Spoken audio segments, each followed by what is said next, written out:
السلام عليكم شباب، فيديو جديد من ليبيا رياكشن. فيديونا اليوم بنديروه على البنات بس، زي ما شفتوا في الفيديوهات اللي فاتت كلها كانت ردودهم سلبية شوية، فقلنا بنديروا لقطة حنتأكدوا بها لو هل هم البنات رسمي سلبيات ولا غير مجرد يعني خوف أو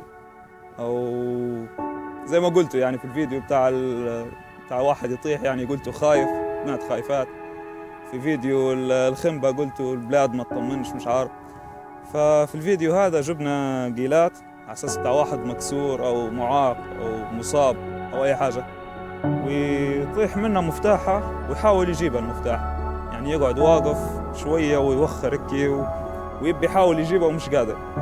فنشوفوا كيف كانت ردة فعل البنات. نشوف الفيديو.